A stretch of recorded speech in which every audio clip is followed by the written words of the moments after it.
ஆக்சுவலாக இந்த அப்டேட் வந்து இன்னைக்கு மார்னிங் 5 மணிக்கு வந்திருக்கு. மோஸ்ட்லி ஏர்லி மார்னிங் இந்த பேப்பரில் ஃப்ரண்ட் பேஜில் அப்டேட் பண்ண மாட்டாங்க. பட் அப்டேட் பண்ணியிருக்காங்க. India launches operation Sindoor in Pakistan and Pakistan occupied Kashmir. So Indian military force Indian border cross பண்ணி பாகிஸ்தான் ஆக்குபைட் காஷ்மீருக்கும் பாகிஸ்தானுக்கும் போயிட்டு கரெக்டாக 9 பிளேஸ் அட்டாக் பண்ணியிருக்காங்க. 9 பிளேசஸ். பட் இந்த 9 பிளேஸும் சிவிலியன் கிடையாது, மக்கள் வாடுற இடம் கிடையாது. லக்ஷரி தெய்வா பார்த்தோம்ல, எல்இடி, ஜேஎம் இவங்களோட இன்ஃப்ராஸ்ட்ரக்சரை டார்கெட் பண்ணி அட்டாக் பண்ணியிருக்காங்க. ஆனால் உங்களுக்கு தெரியும் ஆப்ரேஷன் சிந்தூர், இந்த சிந்தூர் வார்த்தை தெரியும் உங்களுக்கு. இந்த வார்த்தையிலே வந்து கவுண்டர் அட்டாக் மாதிரி இருக்குல்ல, நிறைய மேல் இறந்து போயிருக்காங்க.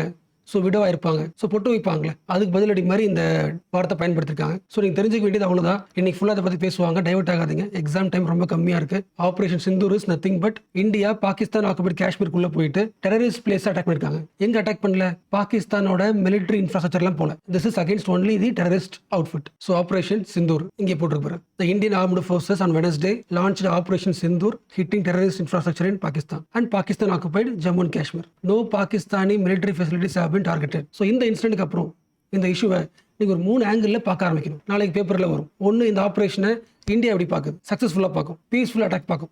அதாவது சாமானிய மக்களை டிஸ்டர்ப் பண்ணல, யாரையும் சாகடிக்கல, அந்த பெர்ஸ்பெக்டிவ்ல பேசும், அந்த நெரேட்டிவ் உருவாக்கும். பாகிஸ்தான் சொல்லுவாங்க இந்த அட்டாக்ல ஒரு குழந்தை இறந்து போச்சு. ஸோ பாகிஸ்தான் பெர்ஸ்பெக்டிவ் பார்க்கணும். மூணாவது முக்கியமானது யூஎனோட பெர்ஸ்பெக்டிவ். யூஎன் பாயிண்ட் ஆஃப் வியூல பாகிஸ்தான், இந்தியா ரெண்டு பேருமே நியூக்ளியர் கண்ட்ரிஸ். அது ரெண்டு பேருக்கும் கோவம் அதிகமாயிடுச்சுன்னா, பிரச்சனை அதிகமாயிடுச்சுன்னா, எஸ்கலேட் ஆயிடுச்சுன்னா நியூக்ளியர் வெப்பன் பயன்படுத்த யோசிக்க மாட்டாங்க. ஸோ இஷ்யூ எஸ்கலேட் ஆகாம பார்த்து ட்ரை பண்ணுவாங்க. இந்த 3 பேர் பெர்ஸ்பெக்டிவ் முக்கியம். அண்ட் இது கூட எக்ஸ்ட்ரா யூஎஸ்ஏ இந்த பெர்ஸ்பெக்டிவ்ல முக்கியம். மேபி நாளைக்கு பேப்பர்ல வரும், பார்க்கலாம்.